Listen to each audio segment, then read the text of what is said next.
Welcome back. For the first talk this afternoon, we're very pleased to have Vincent Guedj from Toulouse, who will talk about the convergence of normalized Kähler-Ricci flow for Fano varieties. Thank you.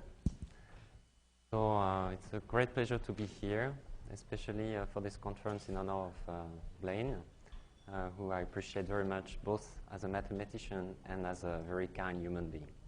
So it's clear that the subject of my talk has lots to do with the mathematics that Blaine was involved, and I try to point out at some point that it has also to do with his kindness.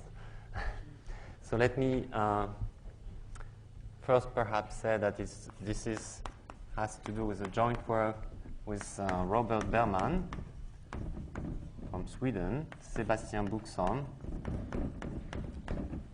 Philippe Eyssidieux, and Eyssidieux and Zeriahi. And so it has to do, as the title said, it is a work about the convergence of the Kähler-Ricci flow on Fano varieties. But let me start first by recalling what is known in the smooth setting of smooth Fano manifold. So let X be a smooth Fano manifold, meaning that the first chance class of X is positive. And the problem we are looking for is to construct Kähler-Einstein metric. And there is a nice criterion for that, an analytic criterion that is due to Tian and Ding, that says that there exists a unique Kähler-Einstein metric if and only if some functional that I will define in a few minutes is proper. So the name of this functional is not universally the same. From one author to another, it varies, even from one paper to another. So in this paper, we call that the Ding functional, because Ding has done some very important contribution in the point of view that we are adopting here.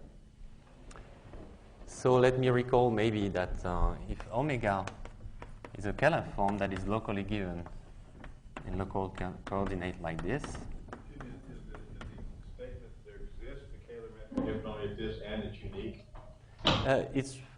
I'm cheating a bit, but it's really there exists a unique one if and only if this properness condition holds. So it's if it's more than one, it's not proper? Yeah. Okay. But yeah.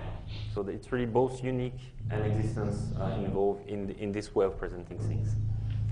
So let me recall that if omega is a Kähler form giving in local coordinate like this, then its Ricci curvature form is minus the sum of the complex Hessian of the log of the determinant of the omega PQs with this particular normalization. And it's obviously a closed 1-1 form that represents the first chunk class of X. And omega is said to be Kähler-Einstein if the Ricci of omega is equal to omega. So that's in the setting of Fano manifold, the Kähler-Einstein equation. So it's very natural to, under such an assumption, to try to see if it's possible to recover this unique Kähler-Einstein metric through the evolution of the Kähler-Ricci flow. So the Kähler-Ricci flow is nothing but the Ricci flow in the Kähler setting. The Kähler property is satisfied, is preserved under this flow. And it can be written like this. So I will actually consider the normalized Kähler-Ricci flow, which is the following. Starting from an initial data in the first chunk class of the manifold. When you start from the first chunk class, then this normalized Kähler-Ricci flow has the the property that the cohomology class is fixed and constantly equal to the first-gen class. And it has been known for quite some time, from the mid-80s, that this flow exists for all times, but the question of its convergence has been open for almost 20 years, and it's only after the work of Perelman that a positive answer to this convergence property arose. So let me maybe summarize this in a big theorem, so due to many authors. So let X be Fano, a Fano manifold, whose Dean functional is proper. Then the following holds. So first, as I just said, there exists a unique Kähler-Einstein metric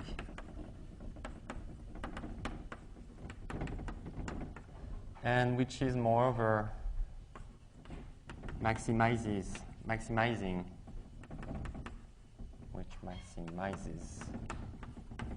the functional f. So this, as I said, is due to Ding and Tian, but the uniqueness result is actually older and due to Bando and Mabuchi.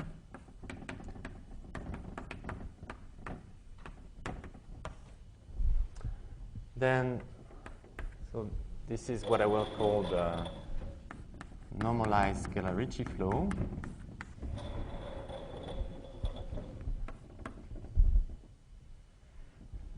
So the normalized Kähler-Ricci flow exists for all times.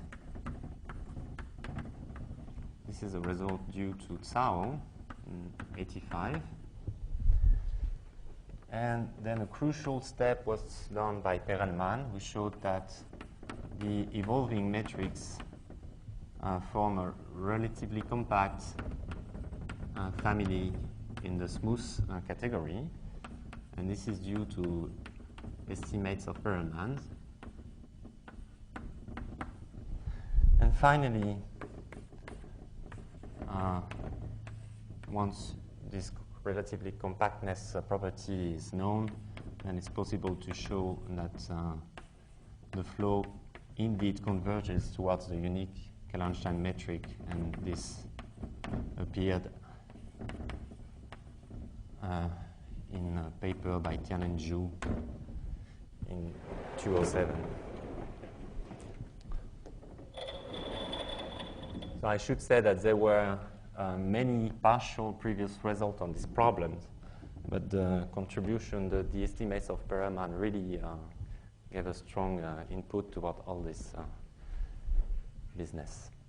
So actually the subject of my talk is not exactly this, but rather than what is happening now on a Fano variety.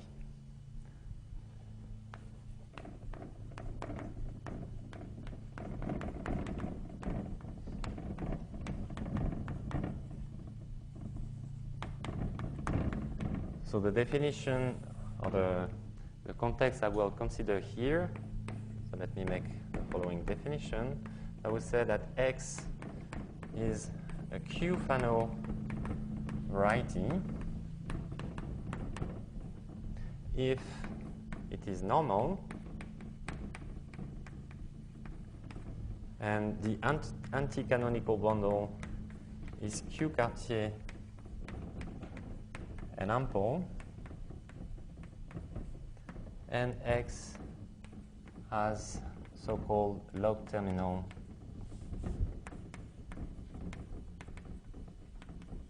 singularities.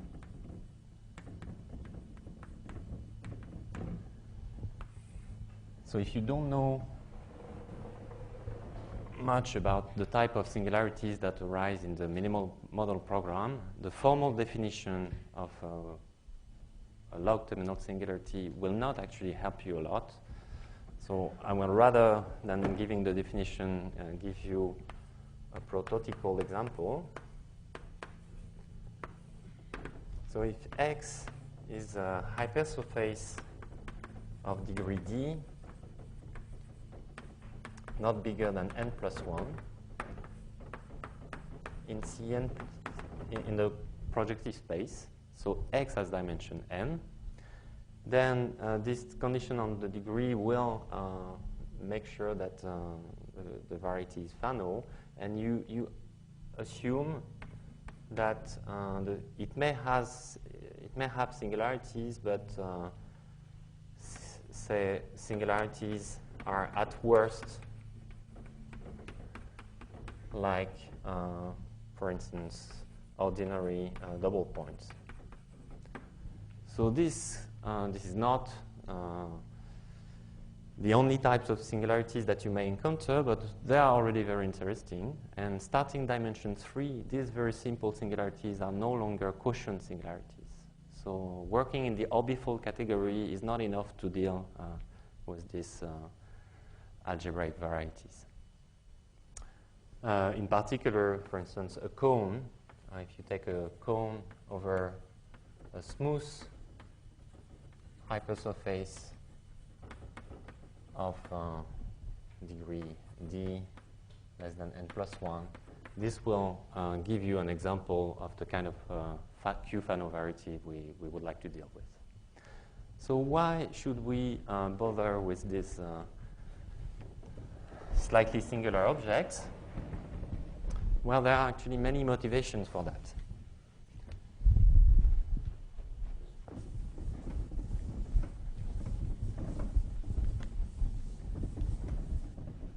Let me give some.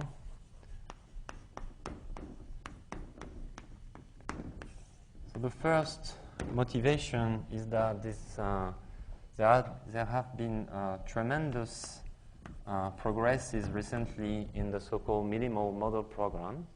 And the kind of singularities I was mentioning are exactly the ones that arise when you try to classify up to birational conjugacy algebraic varieties.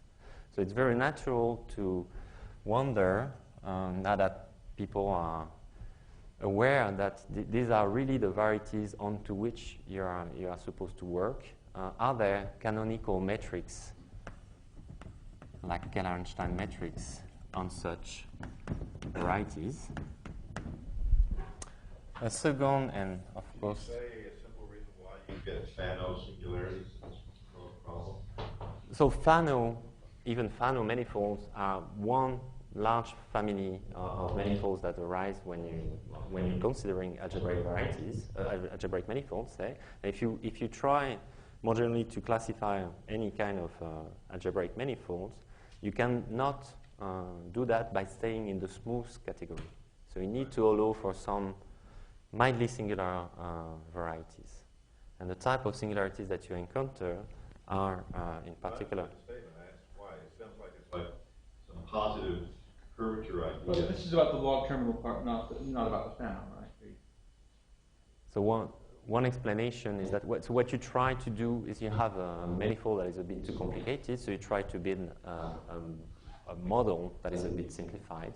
And until dimension 2, there is a sort of very natural and canonical way of producing a minimal model. But starting dimension 3, you won't be able to do that unless you allow some singularities. So that's one. A second motivation is that if you take Gromov-Hausdorff limits of smooth Kähler-Einstein manifolds, then you expect to have at the limit Q-Fano Kähler-Einstein varieties. And it was an expectation until recently, but there is a very important recent result of Donaldson and Son that actually confirms this expectation. And related to that is if you try to study the moduli spaces of Kähler-Einstein manifolds,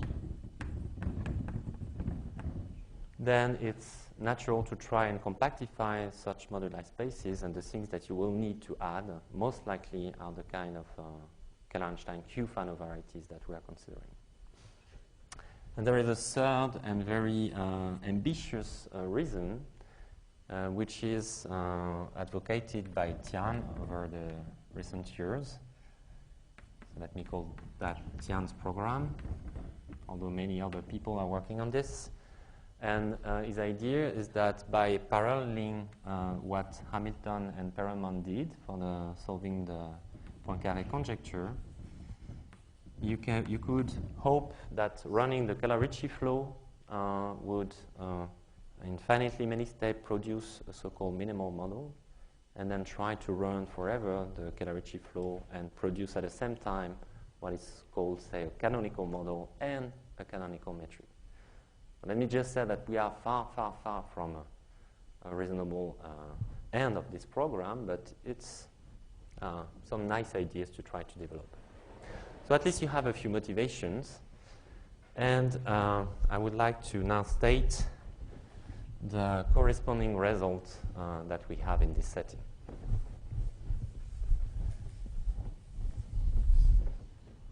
So that's theorem prime.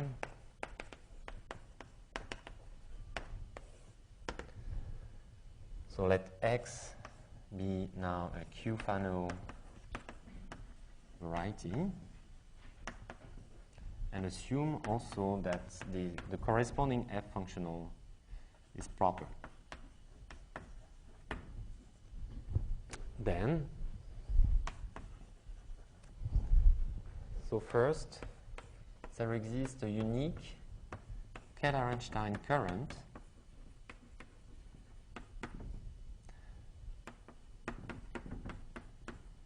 and which has a similar property, namely that it maximizes this F functional. But in order both to construct this current and to use this maximality property, we need to enlarge the picture, and it maximizes F in a slightly larger class than the one of Kähler classes, but in a class that I will define a bit later, of finite energy current.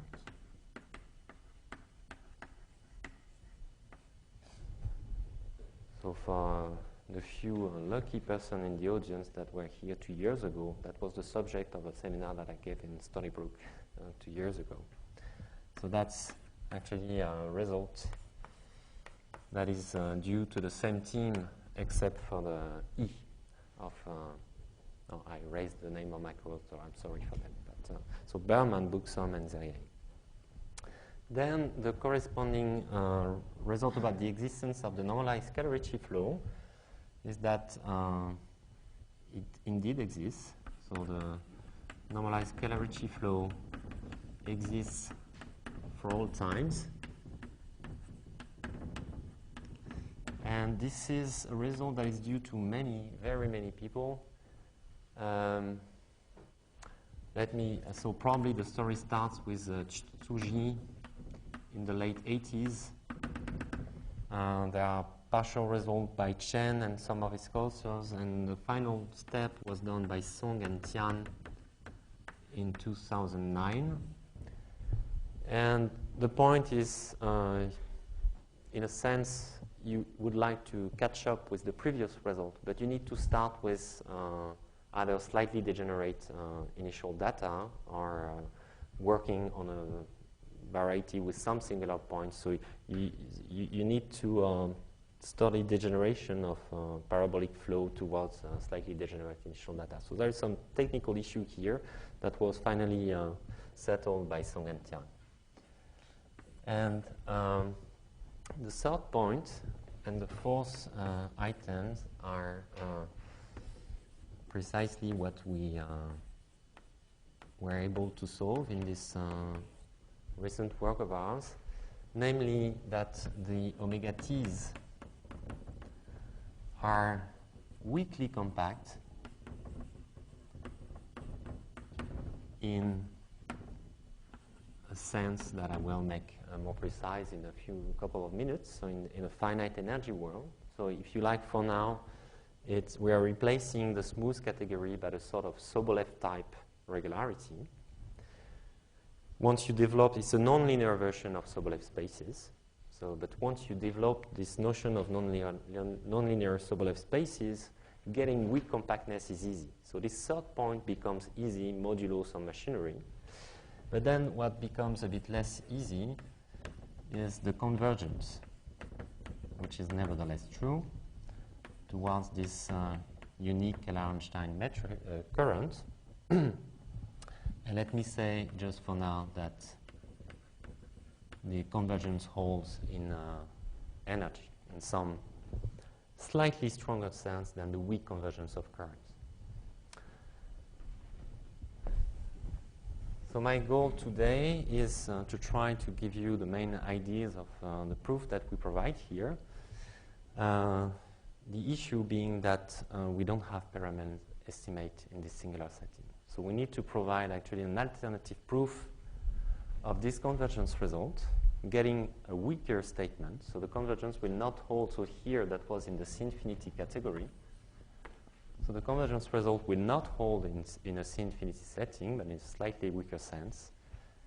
And rather than defining all these objects, it would take me a few hours, I will actually come back to this setting. So the smooth setting, so you know what is a Kähler-Einstein metric, you know what is a smooth Fano manifold, and I will try to provide a proof of this result along these lines, so without using Perelman's estimate. So that's the goal for now. And let me now come to the definition of F and the translation of the problem into complex Monge-Ampère equations.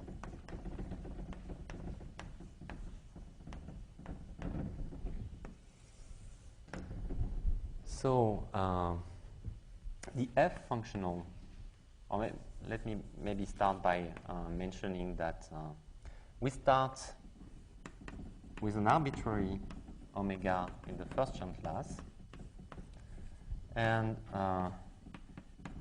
so it doesn't need to be Kähler-Einstein, but nevertheless, it has the same cohomology class as Ricci of omega. So by the D-bar lemma, it differs from the Ricci curvature by, actually, sorry, I will put a minus sign here, by the DDC of a smooth function, which is called the Ricci deviation. So let's start by fixing an arbitrary omega and fixing H0 like this. And H0 is defined up to an additive constant. And following Perelman, we normalize this constant that way. So V is the volume of this Fano manifold. And now what you classically try to do is you look for omega phi, which is omega plus DDC phi in the same cohomology class, such that Ricci of omega phi is omega phi.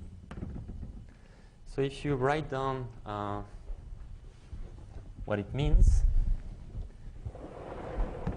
a classical computation that I will not reproduce shows that this Kähler-Einstein equation is equivalent to the following Monge-Ampère type equation on the potential phi.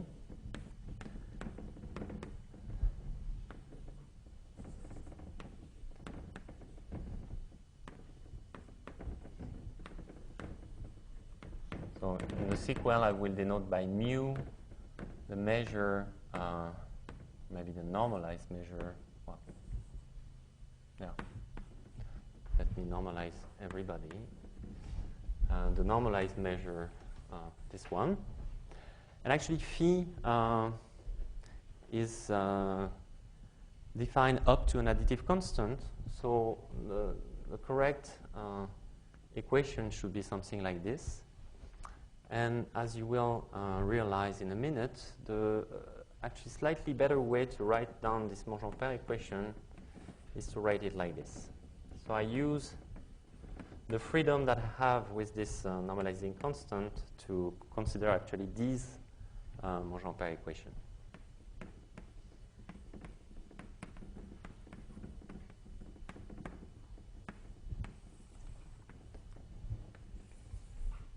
So I don't know if I was very clear, so let me summarize. We are looking for a Kähler-Einstein, the Kähler-Einstein equation, or the Kähler-Einstein problem, and classical computation, a few lines computation is not long, but I won't do it, tells you that it's equivalent to solve this complex Monge-Ampère equation. And this complex Monge-Ampère equation turns out to be the Euler-Lagrange equation of a functional f, which is the following, which is a functional I hadn't yet defined.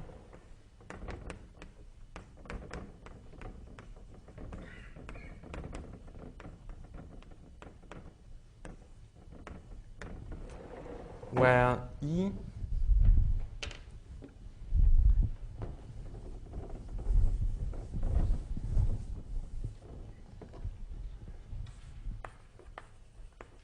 of P is given by the following formula.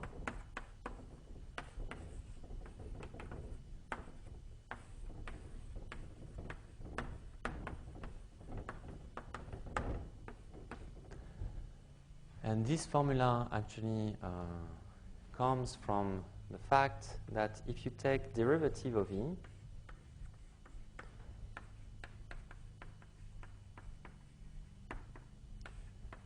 along a path of potential, then by integrating by parts, you will end up with the following quantity.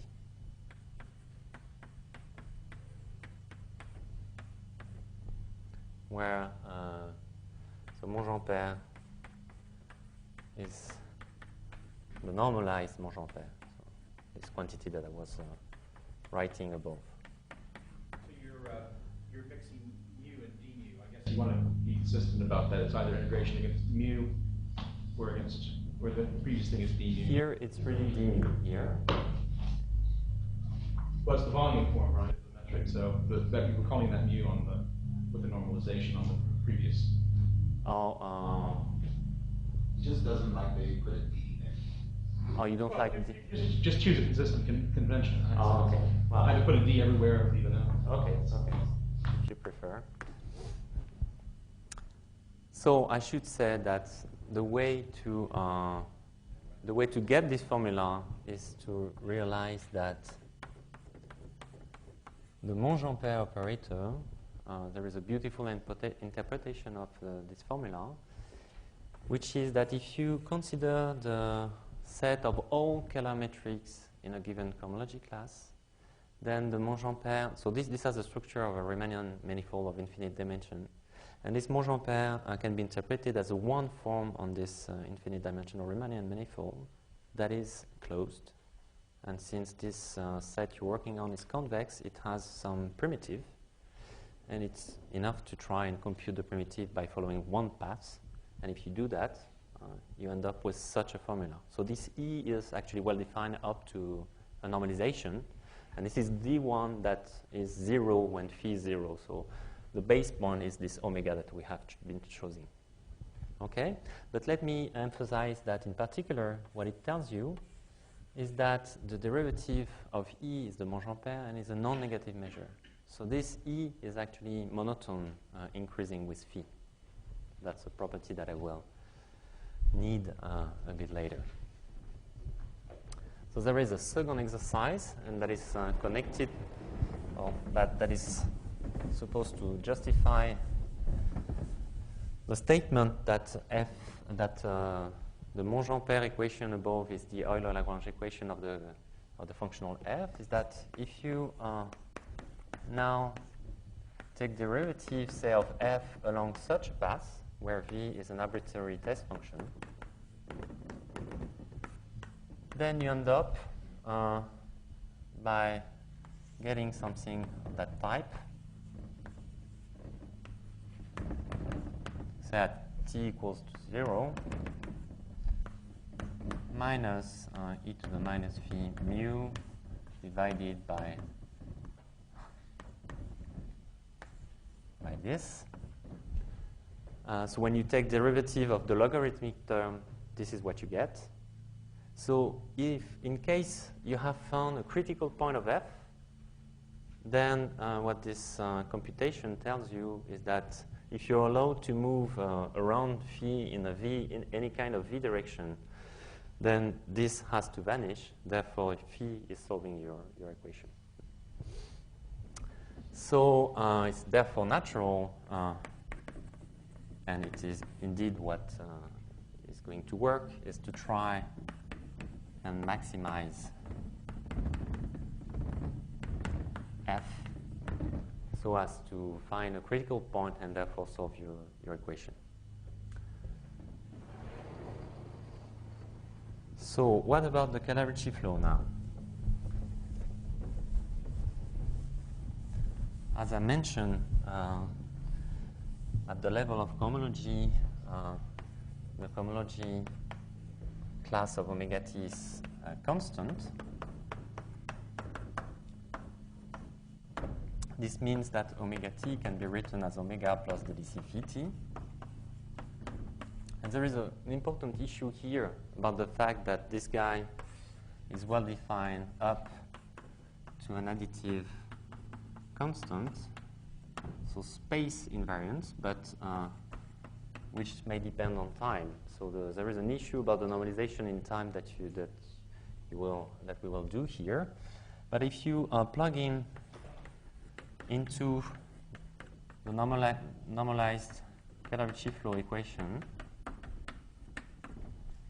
then you will similar computation than the one that I haven't reproduced will tell you that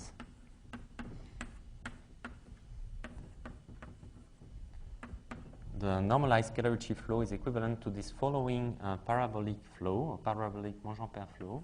You have e to the phi dot, e to the minus phi t, mu, and I again normalize that way. So in principle, I have the freedom of adding, again, some time-dependent constant. But it turns out that choosing this particular normalization is very consistent. And in particular, it turns out that with this particular normalization, the Ricci deviation is exactly the time derivative of phi t. And it's important because, although I don't want to use them, this is exactly where the Perelman's estimate enter the picture. So let me just mention them. Perelman's estimate tell you that the Ricci deviation, so let me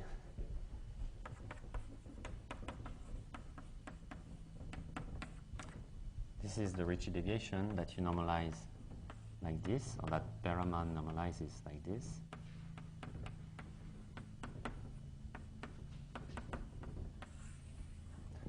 Then what Perelman tells you is that ht, the gradient of ht,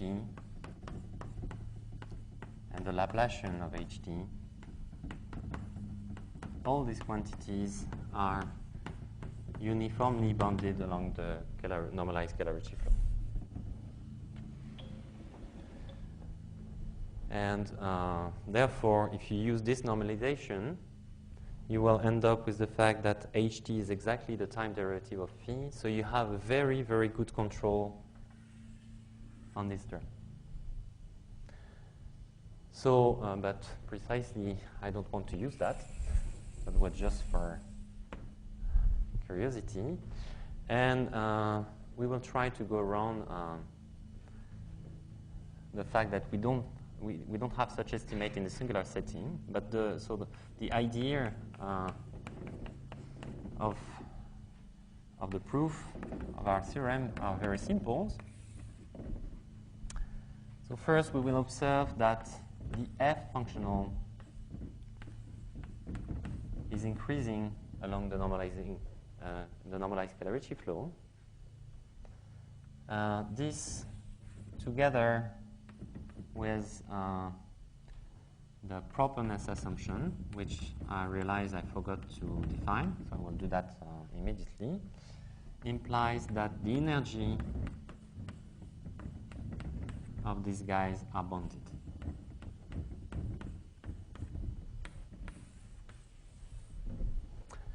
And the last step will be to show that f increases towards its absolute maximum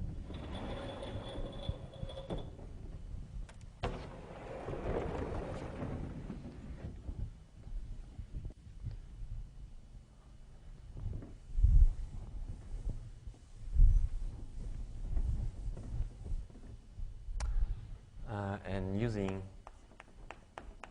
the following result that we obtained previously, namely that if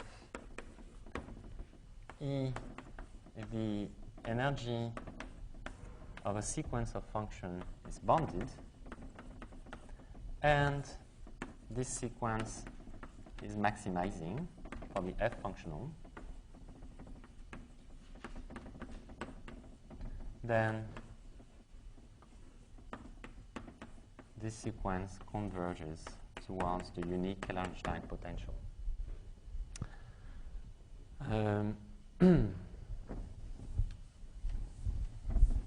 So there are two important things that I haven't yet defined. So first, the properness condition. So say f is proper if whenever you have a sequence, a normalized sequence. So when I put a tilde, it means that I'm considering a sequence that has mean value 0 against some volume form, for instance this one. And if you assume that such a normalized sequence has energies E that go to minus infinity, then f should also converge towards minus infinity. So that's the properness condition that was introduced by Ding and Tian. And I should have said that much earlier. But from this condition, you realize that, therefore, if you want to maximize f, you will try to restrict two subsets to finite sublevel sets of energy.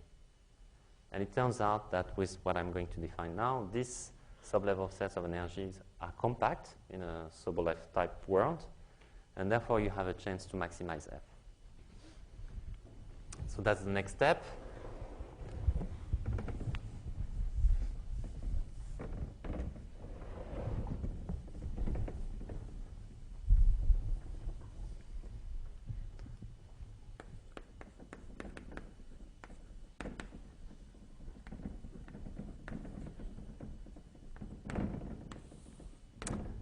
And maybe, no, so I'll skip that comment. So let me define these finite energy classes. Let me start by recalling that the energy E that I had defined is non-decreasing in phi. So therefore, we can extend the definition of E to a much larger class of functions. So up to now, implicitly, the functions were smooth, the potential were smooth. But we will set, say, E of phi for a poorly regular function as the infimum of the quantity E of C, where psi is smooth and psi is greater or equal than phi. But you can not do that for any function phi. What you are considering is a function phi which is omega parasymonic. And you need to add a constraint here that psi also is omega parasymonic. So you stay within this world of those potentials which were smooth and such that omega plus delta psi is Kähler form. So E was defined for those guys. And now you extend the definition so as to allow singularities for those phi that you're working with. So these are the functions which are called quasi-parasymonic, locally the difference of a smooth function and a parasymonic function, and such that in the sense of current, omega plus delta phi is a non-negative current. If you prefer, these are guys that are, this is a set which is the weak closure in the weak sense of Kähler forms. So this set is the closure, L1 closure of smooth potentials, omega parasymonic potential. And now we extend the definition of the energy that we had so as to allow singular guys. But we want to work with finite energy, and that's the class E1 that I was mentioning. These are the function, omega parasymonic function, whose energy is finite.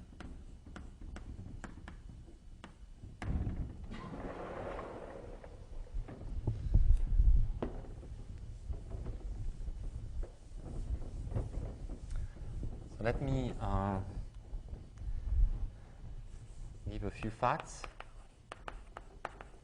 about these finite energy classes.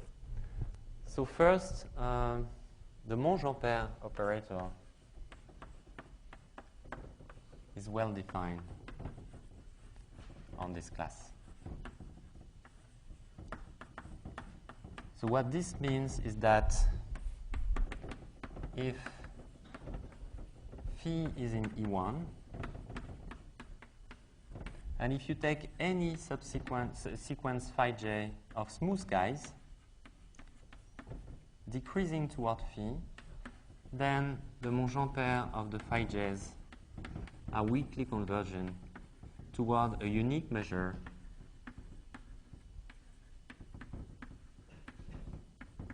that, by definition, is the Monge-Ampère of phi.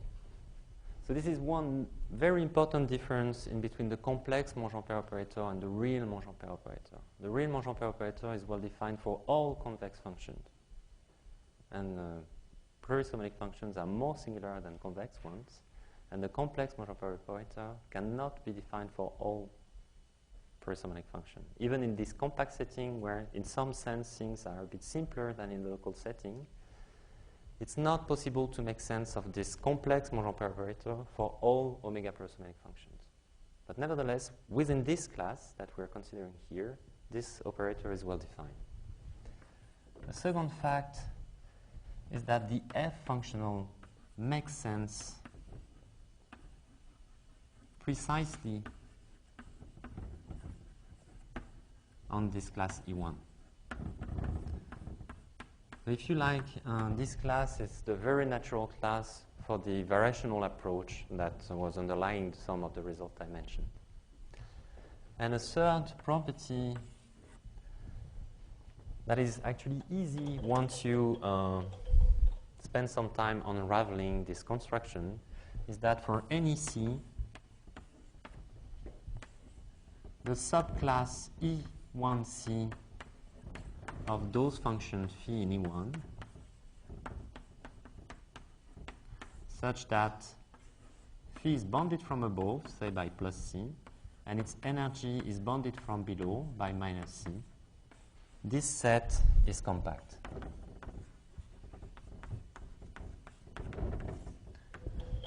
Meaning compact for the L1 topology or any of the LP topology which are all equivalent on the set of omega parasymonic functions.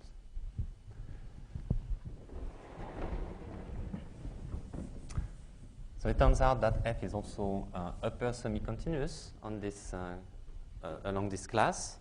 So therefore, the sup of f turns out to be a maximum. So you can find a point that realizes this maximum, and it takes some work, but it turns out that such a point is indeed a critical point. And where was that? And working along the same lines, that what you get is that a way to build this or to reach this critical point is to find any kind of maximizing families or subsequence. So let me summarize.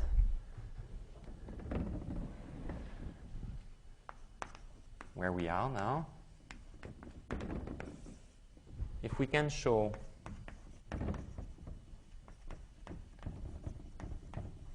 that the energy of our guys along the normalized Kähler-Ricci flow is bounded, and that the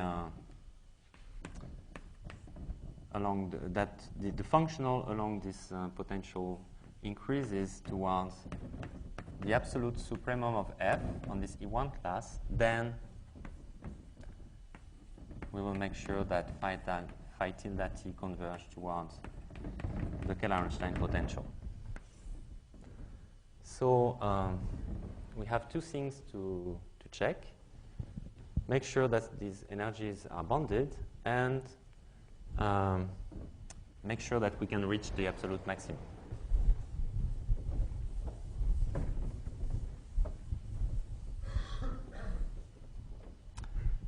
So the first property actually is a consequence of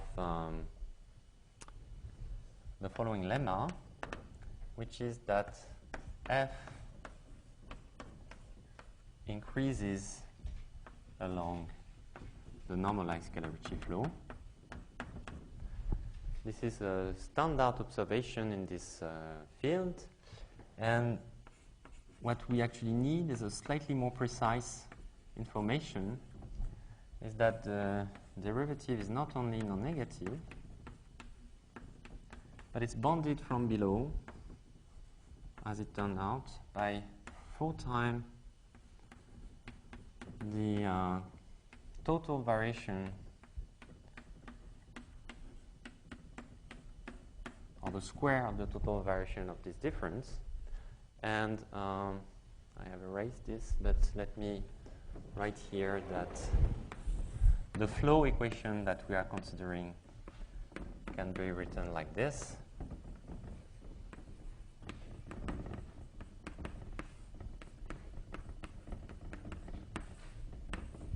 Where, so the Monge-Ampere is the normalized Monge-Ampere, and mu of phi t is e to the minus phi t mu, and divided by its mass.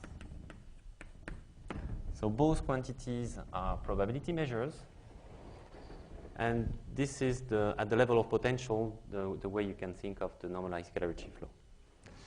So the proof is actually short and cute, so let me show it. It turns out, so in F there are 2 parts. The E term, is it still on the board, or maybe not? It's not. There was this E term and the logarithmic part, and it turns out that both quantities are actually increasing along the Kähler-Ricci flow. So let me show you what happened for the E term. So as I recall earlier, the derivative of the energy is the Monge-Ampere. So when you take the derivative of this term, this is what you get. And this is actually nothing else than relative entropy.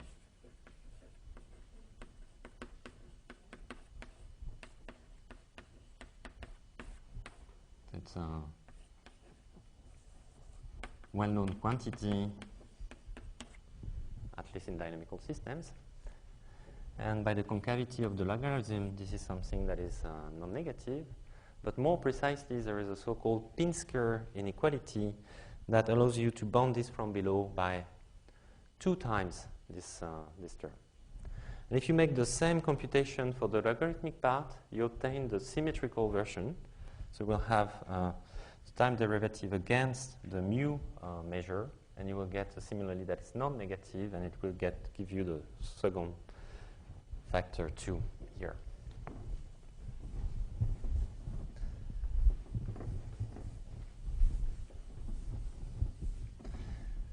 So now, since f is assumed to be proper, this tells you that once you normalize, the energies have to stay bonded.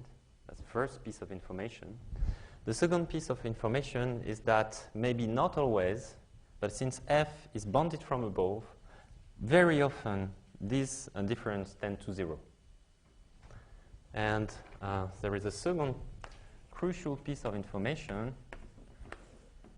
that you obtain by analyzing a second very important functional in this field that is called the Mabuchi energy, that is related to the constant scalar curvature equation. So this, I won't recall the definition due to lack of time, but this is also non-decreasing along the flow. You can also check that up to a bonded term, the two guys coincide. And moreover, if f is proper, a properness assumption implies here that some entropies are uniformly bounded along the normalized Kähler-Ricci flow. So Ft here are the density that you obtain by comparing the Monge-Ampère to the mu measure.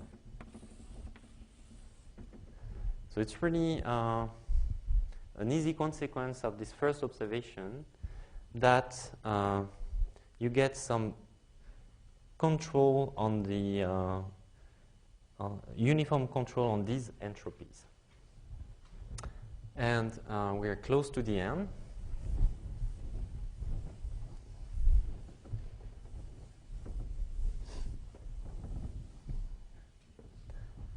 Namely,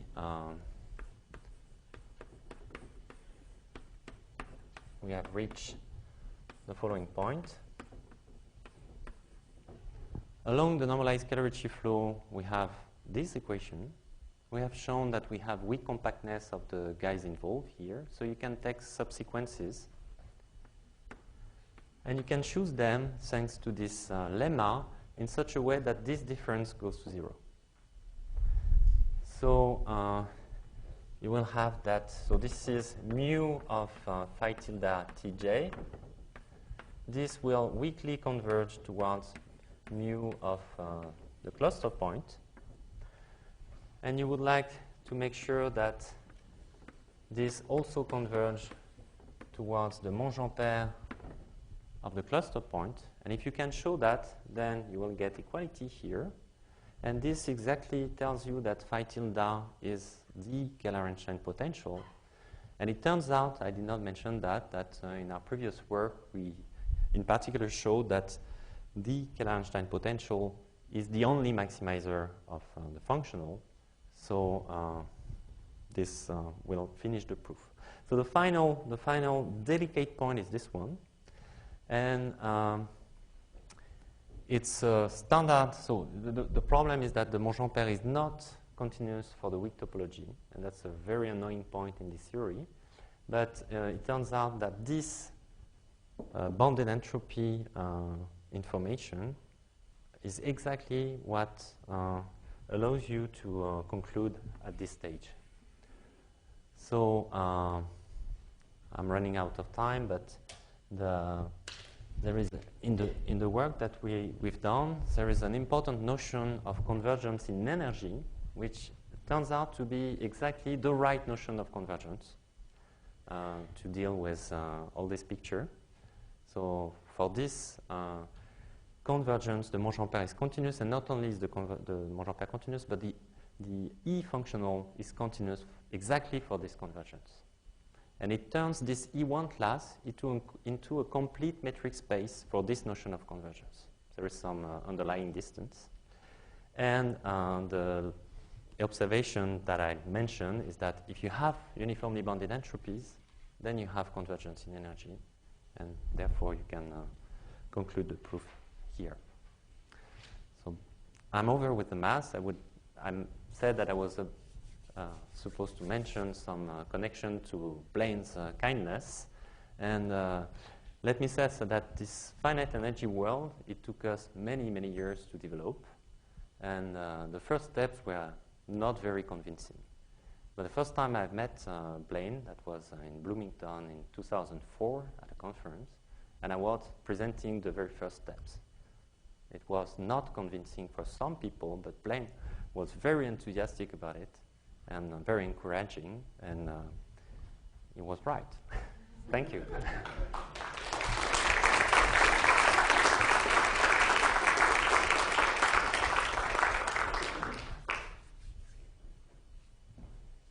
So the structure of the argument depends on the fact that you already know that there is a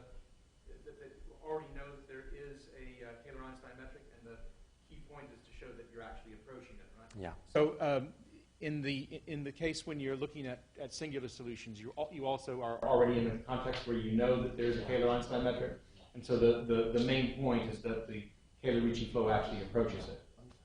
What if you assumed that you had a Kähler-Ricci soliton instead of a Kähler-Einstein metric? Can you do anything in that? So I think Berman is working on this presently, and apparently it should work. So the problem is to, so we are very familiar by now, at least a few of us, with this weak notion of Monge-Ampere. So you need to take derivative in a weak sense.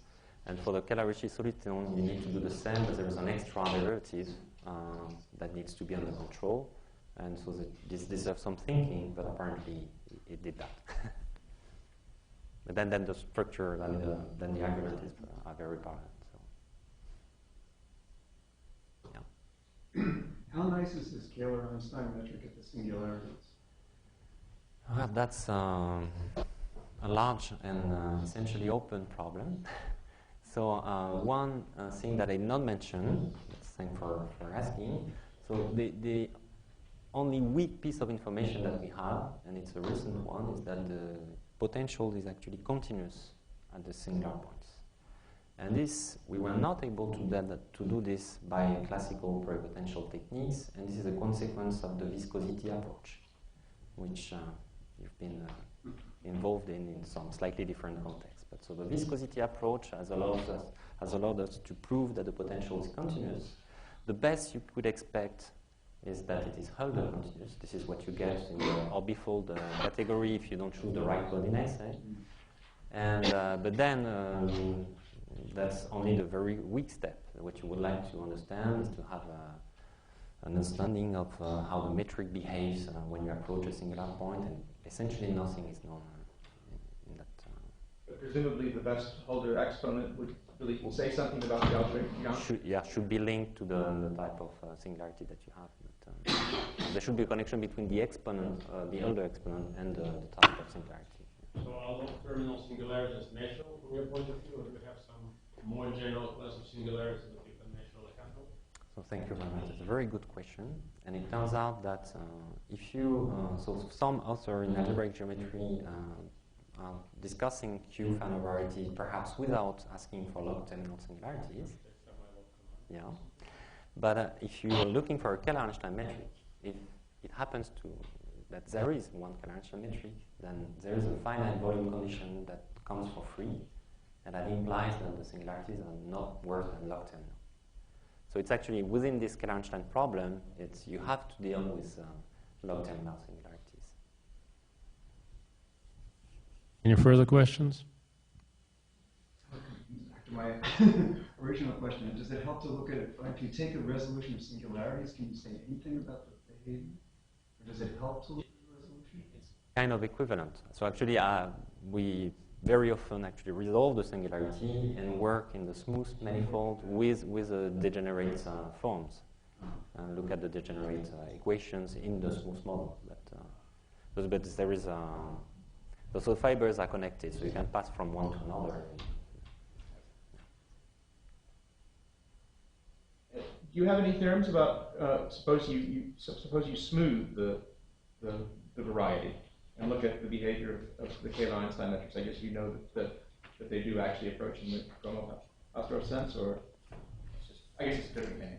Yeah, so I personally haven't really looked at that, but this work of Lawson and Son, for instance, is really going towards this direction. Yeah. And